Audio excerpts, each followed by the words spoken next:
Perkenalkan, nama saya Kelvin, NIM 2110417330, kelas M1, dosen Pak Adi Mursalin, SEMM. Di sini saya akan menjawab UAS Supply Chain Management saya. Yang pertama itu, apa yang dimaksud dengan Supply Chain Management? Supply Chain Management adalah serangkaian kegiatan yang meliputi perencanaan, pengelolaan, aktivitas produk. Supply chain management adalah rangkaian aktivitas bisnis yang mulai dari tahap perencanaan, pengendalian, pengimplementasian, jalannya arus produk hingga proses distribusi produk kepada konsumen. 2. Jika Anda berbisnis dalam bidang restoran, bagaimana Anda menerapkan supply chain management dalam bisnis restoran Anda? Baik, yang pertama itu memberikan pelayanan kepada konsumen yang baik. Terus yang kedua itu menciptakan kualitas makanan yang terjangkau. Yang ketiga itu mengelola SDM secara koefisien dan efektif. Yang keempat itu menerapkan 4P. Soal kelima, Anda adalah mahasiswa Universitas Pancabakti Pontianak. Seberapa pentingkah supply chain management bagi UPB dan bagaimana UPB menerapkan supply chain management? Jawab, sangat penting karena SCM Supply Chain Management mempengaruhi manajemen biaya di kampus.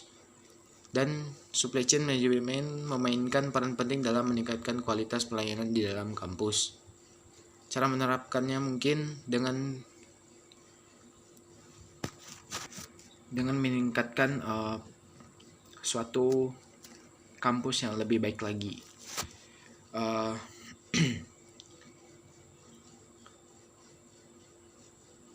Dan jawablah 4 pertanyaan yang harus dijawab tentang supply chain management apabila kamu tinggal di wilayah Asia Tenggara. Yang pertama itu, tantangan apa saja dan peluang apa saja yang harus didapatkan dari rantai pasokan di wilayah pasar Asia Tenggara?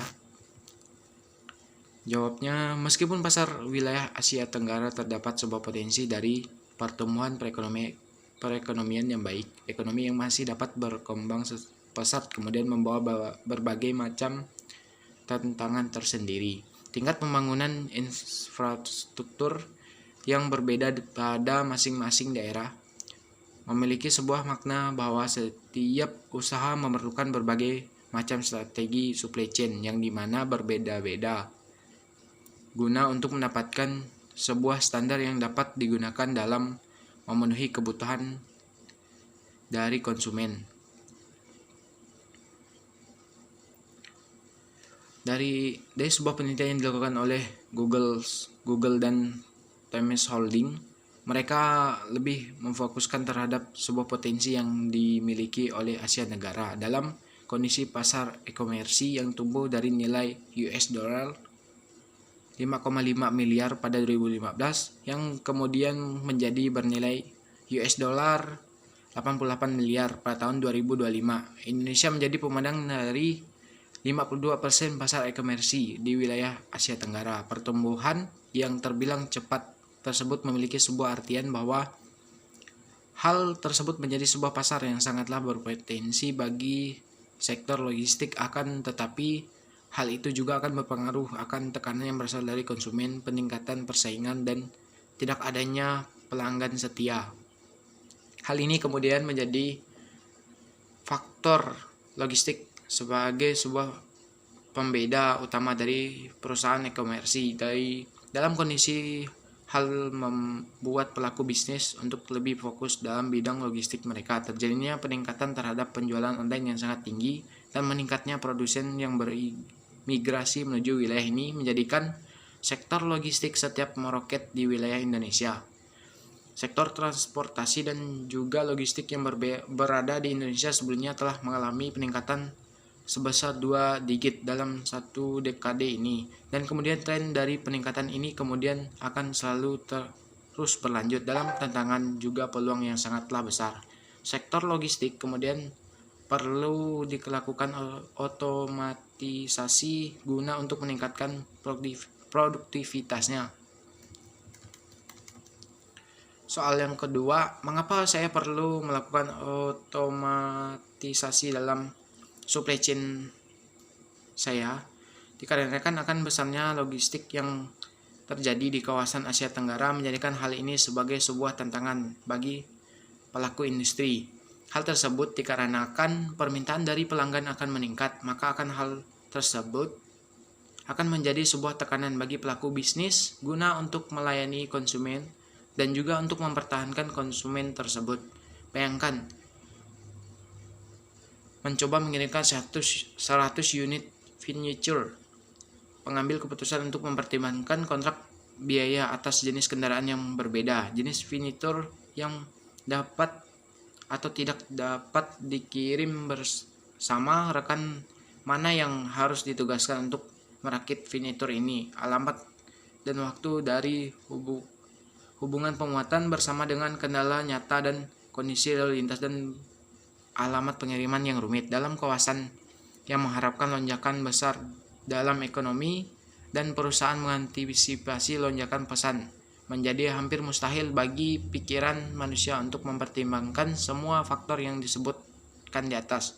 Otomatisasi dalam penggunaan AI dengan demikian menjadi keharusan bagi bisnis. Perusahaan tidak dapat lagi hanya berinvestasi lebih banyak pada sumber daya manusia. Kebutuhan saat ini adalah untuk mengotomatisasikan operasi dan mengurangi ketergantungan manusia. Yang ketiga, apa dampak potensial dari otomatisasi pada supply chain?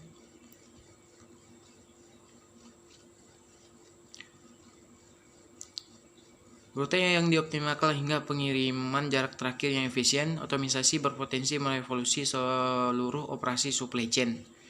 Penggunaan 3D pengoptimalan penjualan dan pelacakan armada secara real time hanyalah beberapa saja cara di mana otomatisasi mengubah permainan. Sekitar 24% dari PDB Indonesia dihabiskan untuk logistik. Mengotomatisasikan rantai pasokan dalam membantu bisnis dalam memotong biaya dan meningkatkan efisiensi. Otomatisasi juga menjanjikan untuk meminimilkan ketergantungan manusia yang dapat menjadi keuntungan bagi kawasan Asia Tenggara yang sedang berjuang dan tenaga kerja yang menyusut. Kekuatan manfaat nyata dari otomatisasi bagaimanapun adalah tidak luput dari keberhasilan di sisi bisnis. Mesin pembuat keputusan berbasis AI sebenarnya dapat membantu stakeholder dalam supply chain dalam membentuk pemilihan logistik yang baik. Menggunakan data historis dan untuk proyeksi masa depan, AI dapat membuka banyak rahasia dalam hal mengoptimalkan sumber daya atau memahami pelanggan. Dapatkah otomatisasi terintegrasi dengan sistem saya yang sudah ada? Jawab seperti dibahas di atas, bisnis baru di Asia Tenggara tidak dapat memilih proses standar. Setiap bisnis memiliki sistemnya sendiri dan solusi teknologinya harus ramah integrasi untuk kelancaran transisi. Platform teknologi logistik era baru berbasis cloud dan mudah diimplementasikan serta dapat dengan mudah digabungkan dengan sistem yang ada dan bekerja dalam batasan yang disediakan oleh perusahaan tertentu. Solusi saat ini juga sangatlah scalable karena berfungsi dengan model berbayar sesuai pemakaian. Platform ini menawarkan bahkan tim change management khusus yang bekerja dengan sumber daya di lapangan untuk memastikan transisi yang lancar ke platform baru. Yang 7, silakan tonton video supply chain di Instagram Bapak. Jelaskan teori-teori mengenai SCM menurut pembicara ketiga video tersebut. Bagian video yang pertama, 1. Sebutkan dan jelaskan topik-topik yang dibicarakan di ketiga video di atas. Yang pertama itu pengantar supply chain, cara sederhana mempelajari manajemen rantai pasokan. Video yang kedua itu pengukuran kinerja supply chain. Video yang ketiga itu supply chain strategi and performance. 2. Sebutkan nama-nama pembicara di ketiga video di atas. Video 1 itu pembicaranya Oktri Muhammad Firdaus. Video kedua itu Gilang Fatikul Burhan. Yang ketiga itu Prof. Nyoman Pujawan, PhD CSCP. Yang ketiga, jelaskan apa yang dijelaskan oleh masing-masing pembicara di ketiga video di atas. Video pertama menjelaskan tentang pengantar supply chain management, menjelaskan supply chain menurut Kalakota 2000 MSK 2016 mengenai supply chain 4.0, menjelaskan tentang warehouse dan inventory, production, operation, dan placement dan planning. Video kedua membahas tentang penilaian kinerja supply chain, membahas tentang apa itu bullwhip effect adalah suatu fenomena di mana suatu lonjakan kecil di level konsumen akan mengakibatkan lonjakan yang sangat tajam di level yang jauh dari konsumen. Efek dari kondisi ini adalah semakin tidak akuratnya data permintaan, membahas tentang pengukuran yang diperlukan, struktur sistem pengukuran kinerja SC dan atribut kinerja dalam supply chain operation preferensi atau score model. Video yang ketiga itu membahas tentang pentingnya supply chain manajemen strategi. Yang kedua, produk fungsional dan inovatif. Produk fungsional merupakan sekumpulan produk yang kebutuhannya cenderung lebih stabil dengan mudah diprediksi melalui forecasting.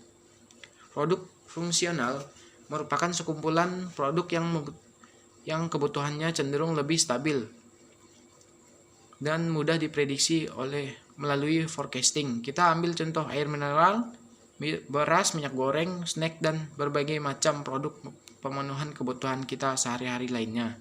Sedangkan produk inovatif lebih terkait pada beberapa macam yang tingkat permintaannya cenderung fluktuatif. Alat-alat elektronik seperti smartphone merupakan salah satu wujudnya. Produk-produk fashion seperti pakaian, jilbab, dan sejenisnya memiliki kecenderungan permintaan yang bervariasi. Ketiga, strategi efisien dan responsif. 4. Decoupling points.